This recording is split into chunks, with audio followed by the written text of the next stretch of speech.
Hello, friends. I'm Devendra, your host for the podcast, and you're listening to Life of a Researcher Stories Beyond UI. So, friends, in this episode of the podcast Life of a Researcher, we have with us Dr. Reva Yunus. She has done PhD from University of Warwick, MA in Physics from Indore, and then MA in Education from Tata Institute of Social Sciences. But my first introduction to her was in school when I got to know her as my friend's, my batchmate's elder sister. And the kind of relationship I had with my batchmate was such that she had to intervene so much between us to push both of us Break apart. up Used to your fight a fight. lot. Yeah, to break up our fights. Uh, so that was the my first introduction to Reva Yunus, and we were both in the same school, Kendriya Vidyalaya, and in our school. We used to refer to our seniors as always Bhaiya or Didi. So even in this podcast, I'm going to Unfortunately. refer to her. Yeah. So even in this podcast, I'm going to refer to her as Didi. So Reva Didi, welcome to this podcast. Thank you. So, Didi, my first question is, no, you have done MA in physics and then another master's in education. Hmm. So, what prompted this shift? So I think the main interest that I had was working with children, and that was there when I was 15 years old. I wanted to. I had a very good childhood. I was very happy, and Bhusawal was a very very good place for me to grow up. I still have my some of my best memories are from there. And so for me, I was very young and I didn't read newspapers and I didn't watch the TV so much and I didn't have any understanding it even at 15, which I think now 15-year-old children are much better informed than I am. But all I understood was that I was happy and there were a lot of people who children who were not happy. So I didn't know how to understand that or anything. I just thought I had a very vague idea that I want to do something good for children. That's a very very vague idea. So when I finished school, I was 17 and I started. I actually used to wait near a main road near my house in Indore, and I will wait for some children who are working there or they'll be loitering there or something. And if I can pick up a conversation with them, I'll ask them what they are doing. Are they going to school? Are they not going to school? And I started asking them to come and come to my house, and I will teach them if they want to learn. So I literally like just used to stand there and wait for the children to talk to me, and if they talked and they felt like if they said that they would like to learn something, they'll come to my house. See, I had a very limited understanding of what causes problems in society, and I had a very middle class approach to it. I didn't understand what it meant to be that poor that you don't have food, you don't have shelter. I knew there were people like that, but I didn't understand what that experience was like. And I did not understand why it is caused, what is there, what is wrong with our economic paradigm or system, or what is wrong with our school system. This all I didn't understand. I had very middle class, very narrow thing that I will, like a lot of people still think that I will teach you, you will do well in school and you will not be poor anymore. That really is not how it works. But it took me 20 years to understand fully, right? Understand much better, I wouldn't say fully. I think it takes you a lifetime to really understand completely. So with that narrow vision, I went, okay, if I teach them well, that's it, their teachers are not teaching them well or they don't have money to go to school, so I should do this. So when I did that, I also began to then, so during my bachelor's computer science, mathematics, physics, I was always teaching 2 to 3 hours every day. I was teaching these children. There was a group of 14 to 15 kids I used to teach. And I also realized at that time I made a lot of mistakes. I think you have a question later on about mistakes, right?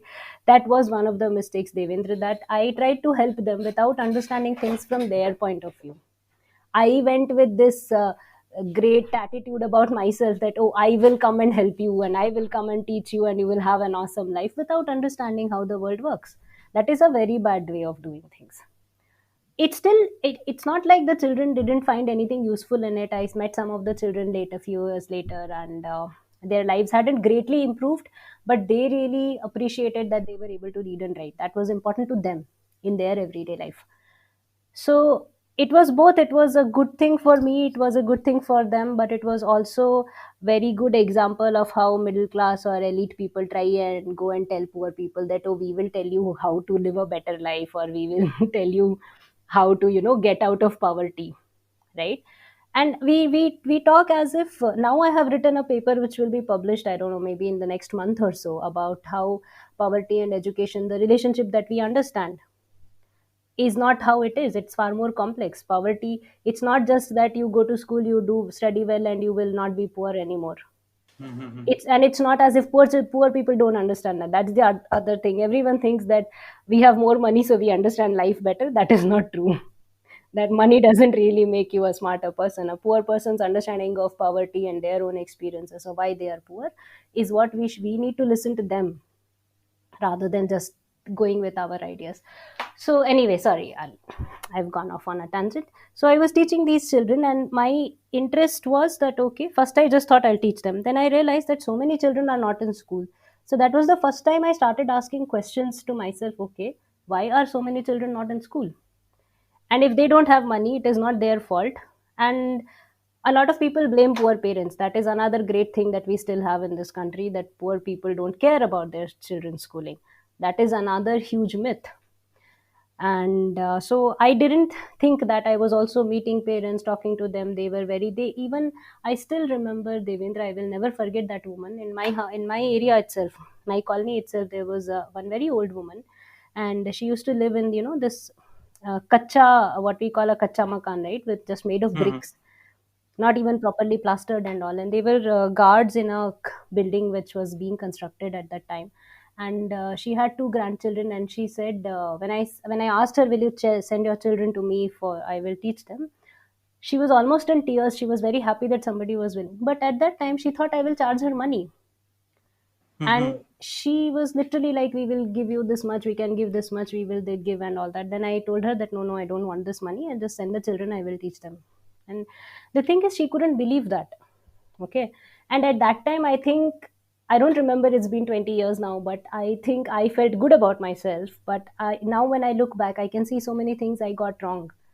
Even though I thought and I want, my intentions were right, my understanding was not okay. So having the intention is not enough. That is the biggest thing I have learned in life as a result of doing social sciences and sociology, that having good intentions is not enough. It is just the starting point.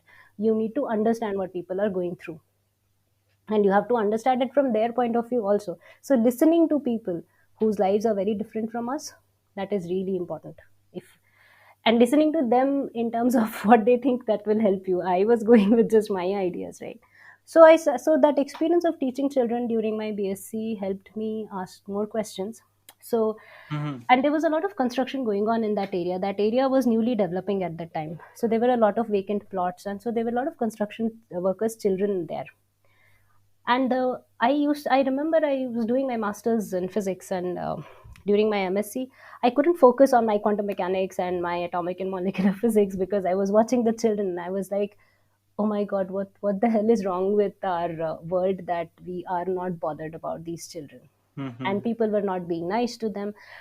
In fact, I remember my parents were okay with the children coming to our house, because my father himself also has been very poor when he was a kid.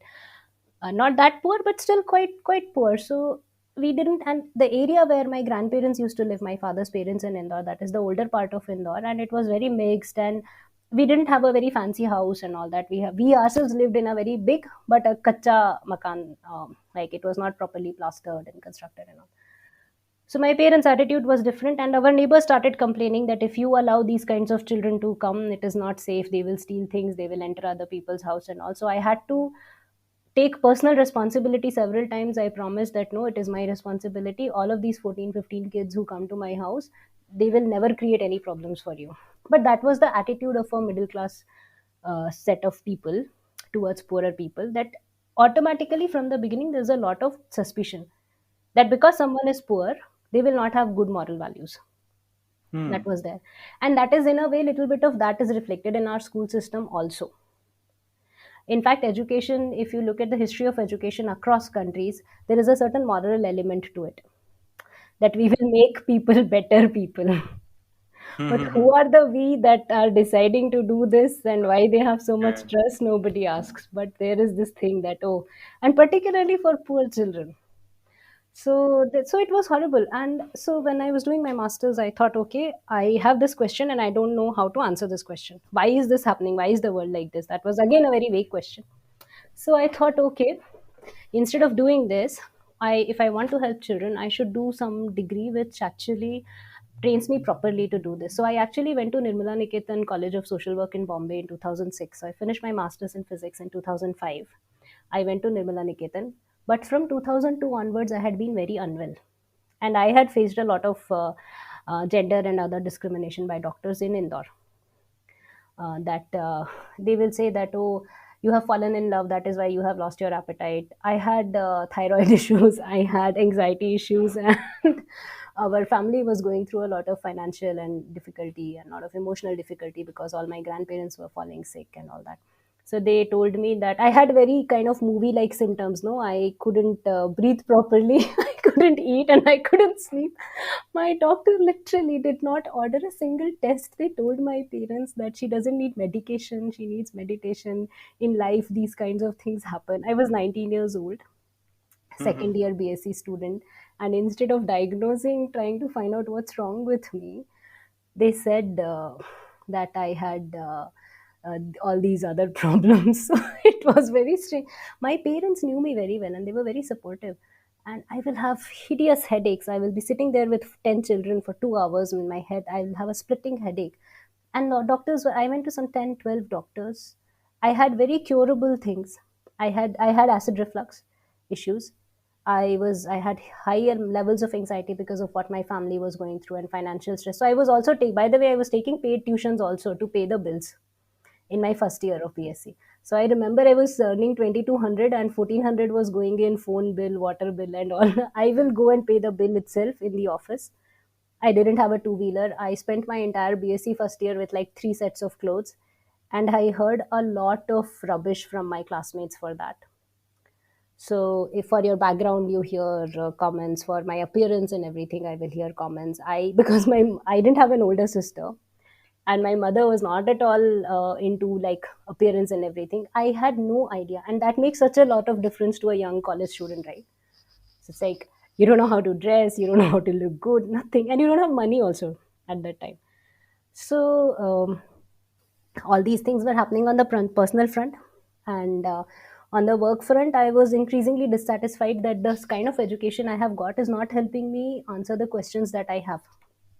Mhm. Like I did a degree in physics, but I they never taught us properly how knowledge in physics is generated. Like when you do research, what is the process, how is physics knowledge generated, how do you know that this is knowledge, or that this knowledge belongs to the discipline of physics, or how do you teach? Nothing. There was no discussion, right? And nobody thinks that in Masters of Physics, already the syllabus is very heavy. And I used to love doing physics. So I very much enjoyed doing quantum mechanics. Electronics, not so much, but quantum mechanics and electrodynamics were things that I really enjoyed doing. And I had some really lovely professors at the Devi Ahilya University, and very supportive and very good. But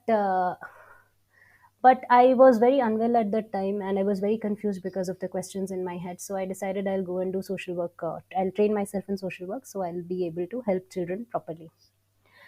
And then again, my health got much worse, and I had to drop out of that course. And then I also realized that there were even deeper questions about what a state is like, what is the role of the state, should there be welfare or not, and all of these questions. And what is the role of a non-state actor, like a non-government actor, what is their place, how much should we depend on them, how much should we depend on the state, how much should the corporate social responsibility was just coming into the picture. So how much, what kind of role do these different what are called stakeholders play? And so these are slightly more fundamental questions about politics and economy and so on. So then where is the money for education coming from? Should government spend or should private sector spend on it? And Mhm. who is accountable according to the constitution? Who is accountable? Can you hold private sector accountable or can you hold the state accountable? How much role should central government play? How much of a role should state government play? What about the society then? Should only this is only the state responsible? What are people? Mhm. Mhm. And so Mhm. these kinds of questions could not be answered in a Master of Social Work program. And that also became irrelevant because I was so unwell that I had to literally be brought back. And that is a whole, like, it was like a thriller movie, me leaving that place and coming. So I won't go into that. It was just it's just the worst kind of. I'm laughing now, but God, I spent years crying about. those things. So it was bad. And then when while I was at home and recovering from those things, I came across the word of work of Professor Anil Sadgopal. He is actually, he did, I think, molecular biology or something. I don't know. He's a PhD from Caltech, but he's actually known in India for having worked on science education and the fundamental right to education. Not the RTE Act 2009, not the campaigns around that. He was one of the people Okay. questioning it. He was saying that you are pulling the wool over our eyes. You are saying that you are giving a lot, but it's actually very little, and we need to do more. So he was one of those people. But at the time I first heard of him in 2005, 6 and all, I didn't know anything.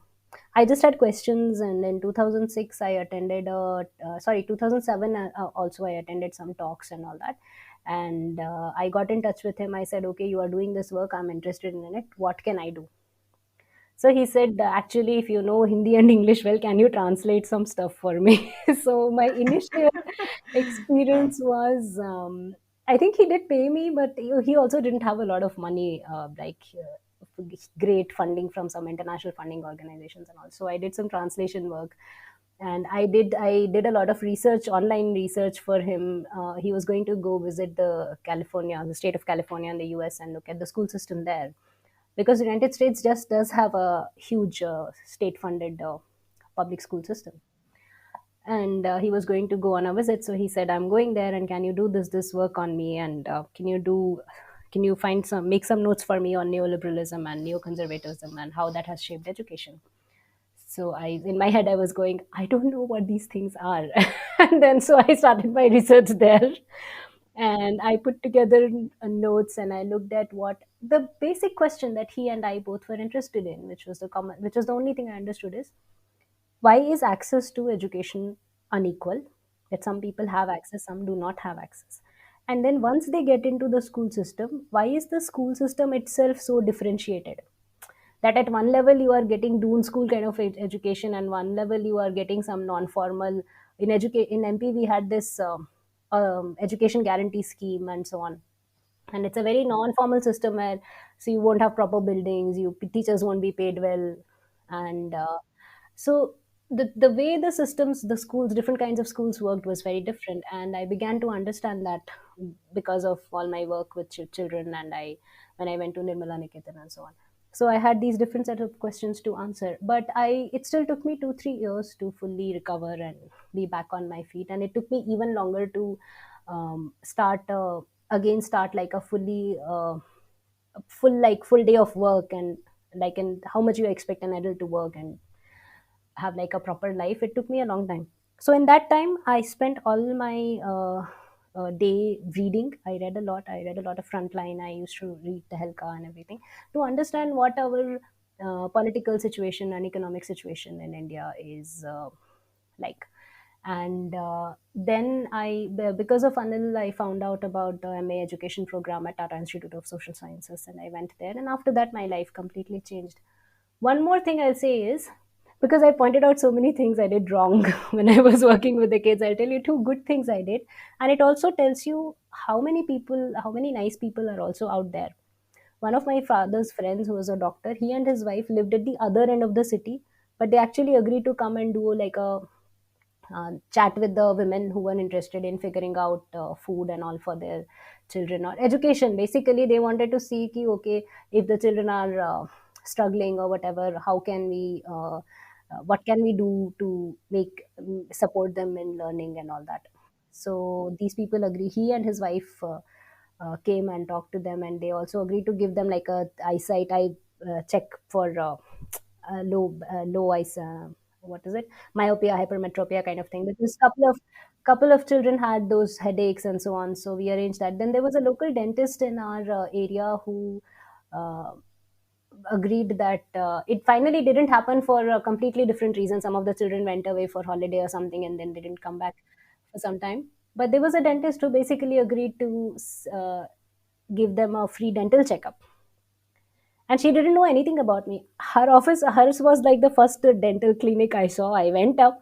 I thought, okay, I can talk to this woman. I had no idea who it is or whatever. I went in. I said, I live in this area. I do this work. There are this many children. I don't have any money or funding. Will you come and look at it? and look at their teeth for them. And she was like, okay, fine, if you're doing it for free, I can also do it for free. So, like if you, but there Mm-hmm. was also a very hilarious other incident which happened. There was a girl who was in ninth standard. I'm a second year student, right? And this is a ninth standard girl. I used to take tuitions, right? So I was teaching her mathematics and science. Her mother one day came. Girl has not come for tuition. Mother came. Like, I wanted to talk to you about the work that you are doing and all this. And I thought, okay, why has she come? Maybe she'll offer some free books or something. Turns out, Devendra, she just wanted to know which political party is giving me money and if I will share that with her. She was like, who is such an idiot that they're doing this work for free? So she came and she was like, she just wanted to know if I have a source, then she will also start doing this thing and all. In fact, one of the areas, this kind of rubbish happens so much. I went to one area, this was farther from my house, and I went there and I said I will teach your children and everything. They wanted to ask if they asked me if I'll send a bus and will there be photographs and all. It turned out that a lot of NGOs in that area just used that set of people to do their events. Mm-hmm. They were not regularly teaching the children, but they will do their photo ops there. So that I can't blame the neighborhood, right? They got used to people treating them like that. Mm-hmm. That like Mm-hmm. we will take pictures. They see we Mm-hmm. distributed notebooks to poor girls. We taught them, we Mm-hmm. bought them school dress, this that, and then they will see, because a lot of NGOs have to write their reports also, right? I'm not saying that all organizations are bad, but there are quite a few bad ones also. so so then these people were like, it took me a lot of effort to convince them. I couldn't actually. Finally they were just not convinced that I had no funding, no support, nothing, and I was Mm-hmm. just doing it for free. That tells you so much about how work is happening in our country, right? The kind of things people expect and why they trust or don't trust each other. This is who we are. Well, there are good people, there are bad people, and there are some very funny Mm-hmm. memories I Yeah. have. so, so the story was not short or straightforward. So this is how I ended up going to do my MA, because I also realized at the time that I may not be fit. At that time, I didn't have the confidence that I'll be physically like well enough to. I am, but at that time I Mm-hmm. didn't have. So I thought, okay, if I get a degree in education, then, and it was more focused than just doing all kinds of social work with children. Instead of that, I wanted to focus on education, and that course had some good people, and I could ask a lot of different kinds of questions about the economics of Mm-hmm. education, about the philosophy of education, about inequalities, and about how to develop curriculum, what difference does it make if you have different kinds of curriculum, and how to teach certain subjects. So the program covered a lot of aspects of the education system, and so I thought that will be a good thing for me to learn. So that's how I ended up there.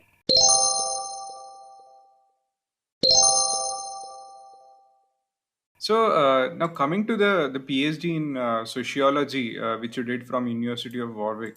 Now your research work has revolved majorly around equity in education, or shall we say sociology of education. Sociology of education is broadly my area, Mm-hmm. and I was looking at two things. One, how do inequalities of gender, social class, and caste affect children's Mm-hmm. everyday experience in the classroom, and what does that experience have to do with gender, class, and caste inequalities outside the school. So Mm-hmm. in wider life, how those inequalities, those social relations are shaping your life, and how is it shaping life in the classroom? What is the connection between those two things? Mm-hmm. So in a way, I was studying the relationship between the classroom and the society. Like, So what role does the classrooms play in inequalities in the society? Can you please share about that?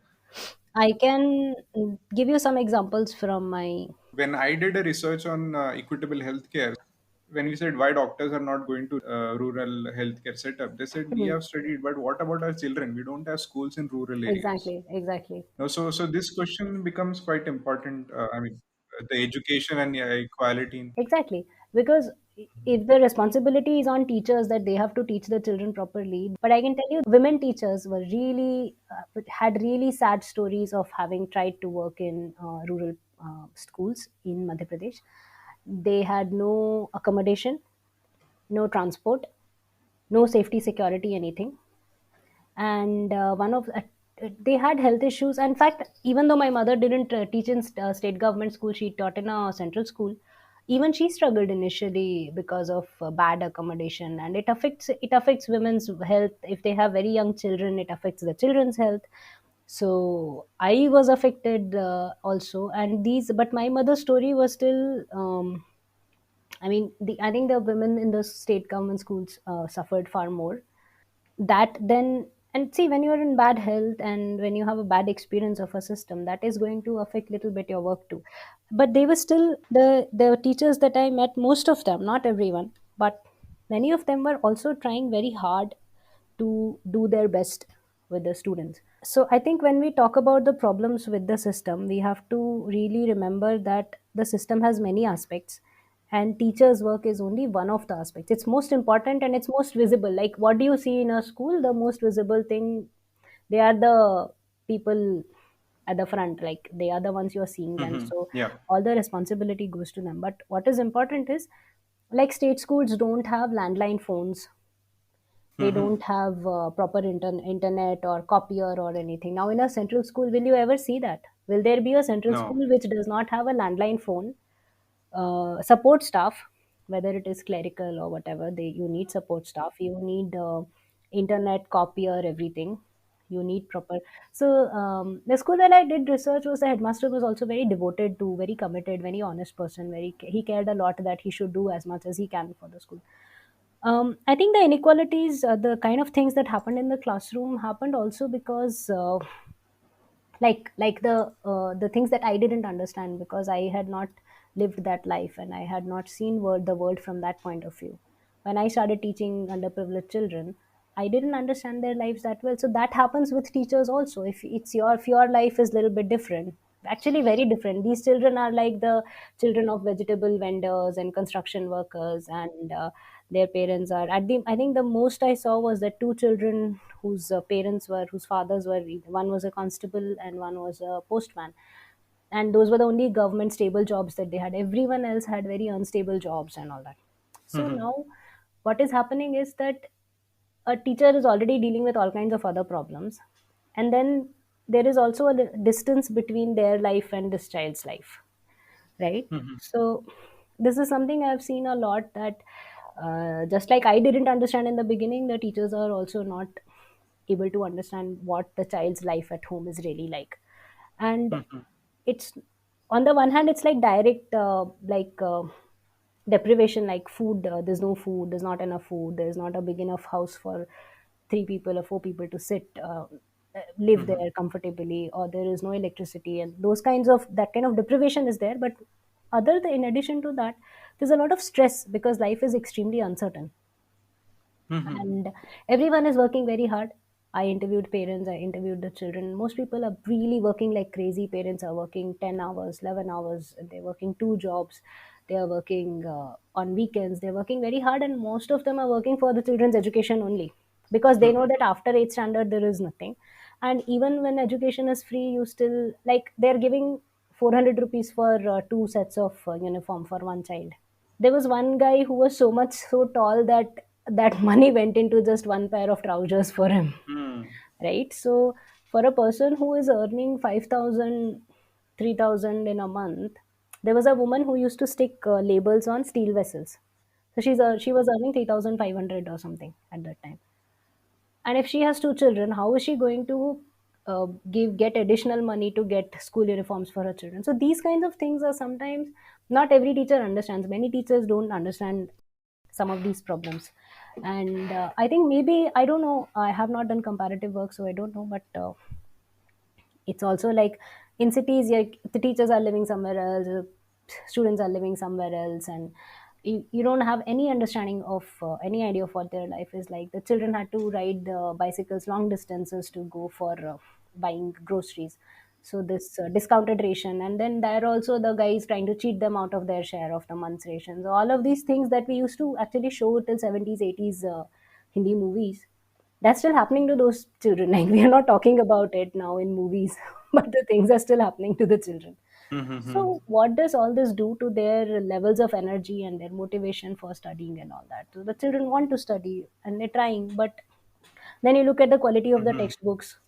Mm-hmm. Teachers were trying to make sure that there was some set of additional books, and for they had some money for library and all, but they didn't have a separate room for library. So one of the teachers was actually very sad. She said that, I can see that these children need to be doing a lot more. They need more proper space for library to sit and all, but there is nothing here. So I feel sad about it. So she can see that, but it is not there. Mm-hmm. And so what I did was, since I was doing research and I was taking up a lot of the children's time, I said, okay, as a thank you from my side, I will buy you books to read. And they went crazy. Like, these were books about how the biology of a leaf, like all this photosynthesis, this, that, why it Mm-hmm. changes, how it changes color, why are they different shapes and sizes and things like that. So that scientific kind of explanation. There was that. Then there were books about the solar system, but there were also story books like Sheikh Chilli and so on. And the children read everything. And they will fight with me that we have read these books. Where are other new books? Why, when will you get us more books? So the thing is, there are some very devoted teachers. Not all, but some are very devoted. There are some. There most students and their parents want children to do very well in schooling, but the problems are coming from the fact that parents don't have proper work, and that is also our fault, no, as a society and as a, like, we have to care more that some people don't get proper wages. If you're working 8 hours and then getting 3,000 and 4,000 at the end of the month, that is definitely not fair wages.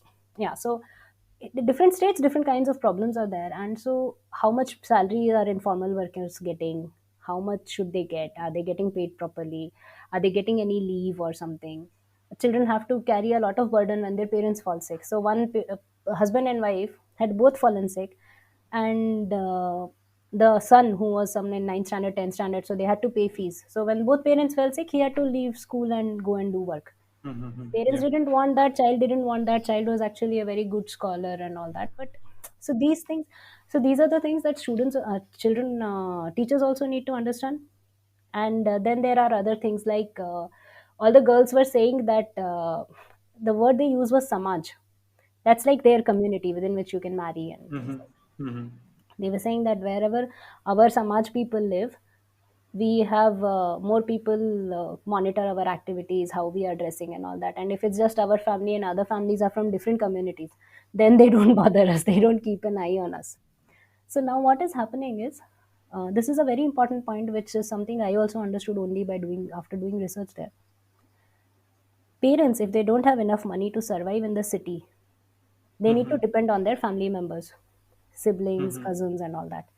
If they depend on them, they have to meet more regularly, they have to live close by, and all that. That means girls will have more social pressure on them. Who are you talking to? Why are you dressing like this? Why are you going out? This, that. Are you talking to boys in the class? This. Parents are not doing this, but the other family members are doing this. The community is That's doing interesting. this. Okay. But why is this happening? Because the parents are financially dependent on other family Mm-hmm. members. See, people cannot, the less money you have, less financial independence you have, the more you have to depend on family, no? Yeah. Like, I have fallen sick, but so I'm not able to go to work, but my children still need food. So I will tell my sister or my brother who is living close by, can you give me some money, or can you make sure that my children have food to eat? But then that sister starts saying, your daughter is talking to this guy in class, what am I going to do? Hmm. Right, so that is, so the That's thing is, interesting. Yeah. that is something that we don't understand it, till we go into the field and like we are spending time with the kids and talking to them and their parents. Now, so for girls, school is very important because they don't have anywhere else to go. See, these are not children who can go to malls, theaters, and all that, right? So where is the social leisure place for them? They are working at home, they're working in the school. There is no free period, lunch, or lunch is like 25 minutes, they have to eat and go back. And so there is no games period or arts period or something that they can hang out with their friends or whatever. There is no sports equipment. There is no internet or computer class or anything. There was a computer class, but it was used more to teach like mathematics or English or something, but not like just for having fun. So there's nowhere for girls to have fun. Guys can hang out with their friends. What are girls doing?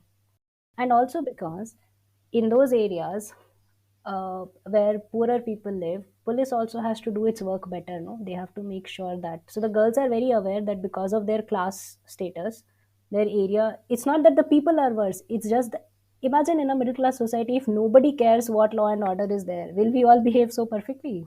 Hmm. Middle class area is not better because people are better. It's because the local police and law and order system works better there. Works better there. Yeah. It's the same thing, like those areas will be cleaner, not because people don't have tendency to throw their garbage in front of someone else's door, but because somebody will come and clean it. Like because we have an association will know some local councillor and they will put pressure. So we have ways of accessing that local government and decision making and say that, in our area this has happened, that has happened. But can you imagine that a place where more poor people are living will have similar facilities? So all of the reason I'm going into these examples is that all these things affect how stressed children feel, how tired they feel, or how Yeah. motivated they feel. And these are the things that then the school system has to understand. I wouldn't say just teachers, actually, people who are writing textbooks write textbooks which have no connection with the children's lives at all. Yeah. I did some of the, I am not the only one, lots of people have done analysis of textbooks in our schools. In no school does textbook have any relationship. So all the people who are shown are very different, and the quality of the paper itself is so bad that children were spending half of their time sticking together the pages and binding and all that. So that's another problem. Then the actual language of the book should be accessible for the children. Or there were lessons which were mostly just in bullet points. If you read just in bullet points, there is no story. What is it? What will you understand? It's okay if you already know a topic in detail and then you read some bullet points. Then the student will ultimately have to mug up those points, no? Exactly. So, And they were not able to mug up all the time because they will have so much tension and tiredness that they will not be have the energy. And how much can you mug up without understanding? And they were smart. If you talk to them, you will know that they are smart. But the textbook is not giving them proper support. Now, this is not teachers' fault. They are not the ones writing. If you ask them, they will have some of them will have some suggestions for improving textbook also. But is anyone listening to them? Or can they teach from something other than the textbook? That is also, and they have to teach 60 children, 80 children in a classroom. They once they asked me to mind the class. You go with all this attitude, huh, that you know better than the teachers. Then you go there, they tell you to mind the class. One day you can't mind it. You have to raise your voice, you have to keep them, you are constantly thinking, how do I control that aspect of controlling? No, is that so important, becomes so important when there are 80 kids.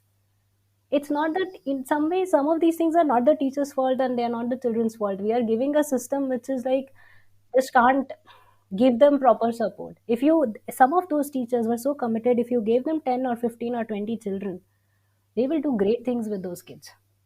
But money. So those were the things. But there's also a little bit, see, there is also caste bias. There's a lot of caste bias. Nobody says caste, nobody says that directly. But there is some caste bias because we have a system where jobs are divided historically, that this set of people will do this job and the status of the job is different, right? We still don't respect the people who clean the roads as much as we will respect someone who is writing a book or acting in a movie, right? So that status means it's not just the status, no, money also has to change. Do we really pay? I mean, right now, I think just yesterday I was reading something on manual scavenging. Again, there has been an accident, and there is not enough protective gear and all that. So status, money, protection, respect, all of these are important things, and these are related to our old caste system. mhm. And so then what happens is, if most of the teachers are not coming from that caste background, but the poorest children are still coming from, there were all kinds of there was whole spectrum of castes, but there is little bit of, still that attitude is still there, that these children can't learn, or these their parents are not interested, or they don't Mhm. have the mental ability that is there. And sometimes it comes out, like, if it's so common in classrooms that teachers will shout at you that, oh, you will just go and graze cattle, you will never become anything big. But what you are saying is that grazing cattle is not a respectable job, Not a respectable job. Yeah. and that you don't need brains for it. that this is some useless thing that only people who can't do other things will do. That's such a horrible attitude to take. And then there are children in the classroom whose parents or uncles do graze cattle. How are you making them feel? How will How those they children feel about connect? their parents. Yeah. No, they don't feel anything about their parents. As in, it doesn't change their attitude towards their parents. I didn't see that. What happens is then there's a distance between them and the teacher, because see, the children don't tell teachers what their problems are because they feel that their parents are judged for the kind of work they do, for the money. Initially, when I started talking to the children, they don't know me. I'm a complete stranger. Why should they trust me? Hmm. They Hmm. were not telling me why they are going to work. They will say that, oh, Didi, we had a free time, so we went. Teacher, I just went with my older brother. I was getting bored at the house. Like that kind of reasons they will give. But those are not the reasons. You spend more time with them. If they trust you, they will slowly start telling you their stories. And then you talk to the parents. I went and interviewed some of the parents. So then they will, you can see that there is a distance that develops between teachers and children because their lives are so different, and children feel that if they tell their teachers their stories, then instead of sympathy what they will get is slightly like some judgmental attitude towards their parents, which they don't want, because they know how much, and they hide stuff from their parents also because they feel that, okay, my father has some heart problem, I don't want to stress him out, so I won't tell him that this happened or that happened. So in a shorter way, the student has to bear a lot. They have to act as a buffer between Everyone, yeah, yeah. the And teachers see, and the parents. yeah, that and excellent. That is exactly the thing that I felt, that children, very young children, also bear that burden. And the world itself is new. So many of the parents had come from rural areas in Madhya Pradesh, Uttar Pradesh, and Rajasthan, and so they didn't know how to live in the city because they hadn't grown up in the city. The children knew how, they knew how to give a bribe in the corporate office to get stuff done, how to argue with the guy in the ration shop, how to use a smartphone. All of these things the children knew. So they were not just mediating the relationship between school and home, they were also mediating the relationship between the city, the world outside the house for their parents.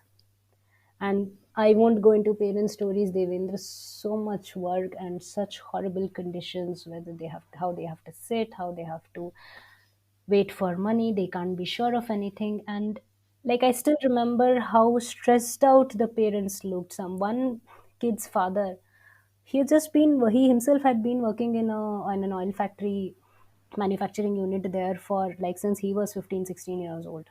So like 20 years he had spent there. And you can see the lines on his forehead, okay, and you can see how worried he is and how tired and afraid he is of the future. So where do you start solving the problems? You have to look outside also, that it's not just this in the school what is their experience, but what is the economic situation and what is their role and how much money, like as workers, what are their rights, are they getting those things or not? And caste differences, two of the families at least, they told me that they had to overnight leave the caste because they belonged to non-dominant castes, and they were being exploited by the landowning groups, and they were being beaten up and all of that was happening. So the that system is still there, no, that is not something that school alone can solve. Yeah. These are more complex problems in the society. Mm-hmm. So we have to solve those problems also. So what happens when you don't own land and you don't have money and you have to depend on other people for work, and you can't ask for fair wages in exchange for that work also. So your research is going to carry forward these questions, wherever you are going to join now. So, what kind of changes do you think your research should be making or would be making on the ground? Are there any expectations or something that you wish that your research would be able to do at least this thing on ground, this change? I think when we start, we have a lot of expectations, but then by the time we finish the PhD, we also understand that the problems have such long histories and they're so complex that one person's research is not going to solve everything.